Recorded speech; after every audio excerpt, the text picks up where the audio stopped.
ready for Black Friday, Cyber Monday, and the holiday season? Oh, that is a question. And why would I ask that question today? Well, it's because it's September 4th, November, and we are now past Labor Day. We are looking to the fourth quarter. We're just 26 days from stepping into that fourth quarter where we at PayProTec, because our partners work hard and serve merchants who work a lot of times in the retail and hospitality, will make about 60% of their income in these last 4 months of the year. And there are some of you who are heavy into retail that will make 80%, 90%. And so today on POS Uncensored, we're going to take a little bit of a different take on things because, Matt Proctor couldn't be here and I didn't want to interview a POS company or a POS sales, one of our offices that are selling POS without Matt. And I just decided every once in a while, I like to take a step back on POS and kind of sell you on why you should sell POS and why you should come into this fourth quarter. And I'm giving you the fourth quarter plus one because 1 extra month, thinking, hey, I need to, in the next 2 months, help a lot of merchants with their point of sale needs. And I know what happens. We see it, of our thousands of accounts that are coming into us, a small smidgen of them are POS accounts. And what we know is that the churn on the accounts that are just either e-commerce or the churn on the accounts that are just a simple terminal, even if they're a smart terminal, is significant. And we continue to drive on that hamster wheel, and we do, and we work, and we work, and we work. And what we don't realize is that we work, and we work, and we work, and we say, I worked my rear end off and I grew by 3%, 5%, 8%. And I've seen a significant difference. If you want to see your portfolio grow, it doesn't mean you stop selling. You become just a POS sales company. Some have done that and they're successful, but it does mean that you diversify more, you sell more POS. And for many of you, it means you sell some POS. You start selling to restaurants, you start selling to bodegas, you start selling to liquor stores, you start selling to clothing stores, you start selling to multi-omnicommerce channel stores who have online sales and brick and mortar sales. You start selling to places that are going to turn into multi-location, and you see that you can take business to the next level. And so today I want to help convince you that you can, that you should, that you must sell POS. That if you want to take your business where we want you to, where we want to be the wind behind your sails, we want to come behind the partners of PayProTec and help you get to the next level, to see that residual 9 months from now go to exorbitant amounts of money that you're like, how in the world did I do that? If you were just listening to our office hours earlier, Alan was talking about how surprising he was that it can grow faster. Well, the fact is that one of the things that can light a match is starting to mix in how you sell point of sale. And so I'm just going to talk about a few reasons and kind of riff here just for a few moments on why you should sell point of sale. So if you're watching this live, you can ask a question. Most of you, this is probably more of me just talking, but if you have a question, I will look at them here in a little bit. But if you're watching afterwards, you can always email me at nate@payprotec.com. And I would love to get you in the right position, whether you need to talk to the POS Pros team or one of our relationship managers, because this is what we believe. You can. No matter what salesperson across the United States you are, how you came into it, and even how tech illiterate you are, you can. Listen to me again. You can. You should. It's worth the money, and you must sell POS. So let's move on to my first point. The reason you must and you can and you should be selling POS is because I believe in you as our sales partners across the U.S. from PayProTec. You are more than a one-trick pony. See, a lot of times you get known as that, and some of you have branded yourself this way. I'm the credit card guy. I'm the merchant services guy. I'm the terminal guy. I'm the person the payments guy. And I use guy figuratively, gal, lady, team, company. And what I really want to say is, once you niche yourself or niche, however you want to pronounce it, into a place where a merchant or your customer sees you in one light, that means this, okay? It means that they're not going to grow with you. They're going to grow out of you. And so when you want to be more than a one-trick pony, one of the best and fastest ways, and it's not the only way. There are multiple ways. You should be selling gift cards. You could sell MCAs. You could be selling financing. You could be selling loans. You could be selling payroll, all kinds of different products that make you more than one-trick pony. But one of the easiest ways and the fastest ways to do that is to start selling point of sale. And you get into this opportunity where you are working with the merchants around you, and they look at you and they're like, man, this person, he, she, they, the team, they are for me. They're helping me grow. And when I make that next best step, one of the first calls I'm going to make is to them. And you want to be not that one trick pony. And you want to not be worried about when the churn that's happening and you worked your rear end off to get XYZ merchant. And 6 months later, someone else came in and made a similar pitch, but tweaked it just slightly and convinced them that they needed to make a switch. And then 3 months later, they came back to you and said, I didn't like this person. And you're losing money because one of the things and the reasons you should be selling is these 3 simple letter words, CLV.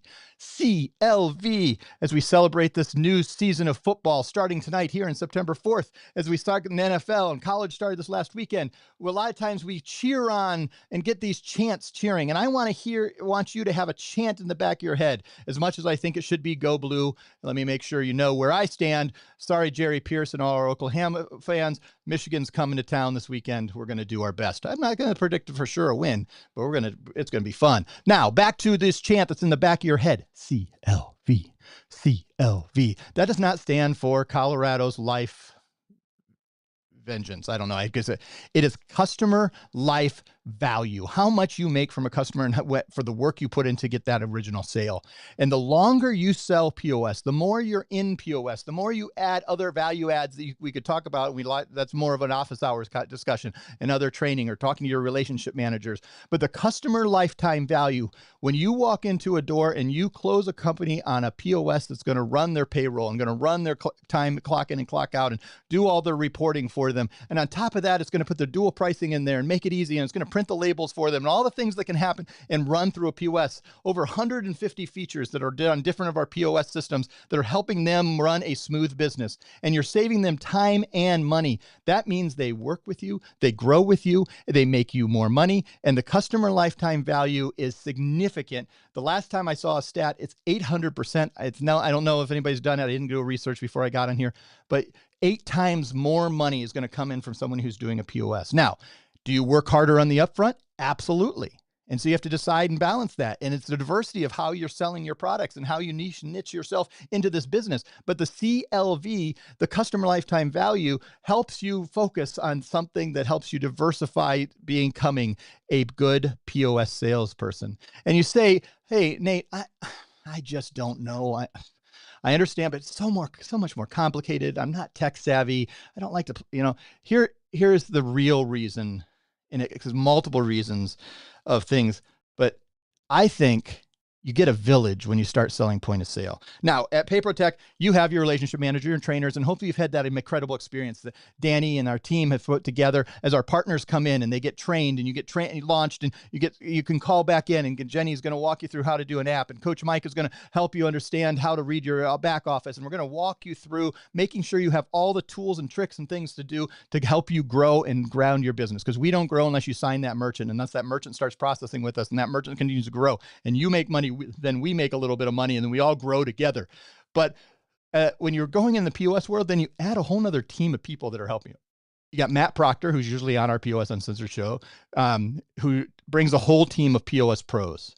And not only that, they have specifically curated and set up a set of reseller agreements and with some of the best POS. And they actually go through and vet them and make sure. And sometimes some of these POS drop off for a while, and then they come back when they fix something that they wasn't working quite right. And we're constantly looking to help you build a team of people that is a village that's just there to help you sell to these merchants and for these merchants to grow and be set apart and to continue to get their needs met. And so when you go out and sell a quick POS, you're not only getting your relationship manager is here to support you and help you, and the technical support and the customer support that's on the merchant account. You're also getting the POS pros that are there to help you sell it and make sure that the transition into the actual installation and activation is smooth. And you're getting the support team that is coming on the backside that is making sure that POS is is active, because they don't make, if they don't keep selling or using that POS and paying weekly, then they're out. They lose some money on it.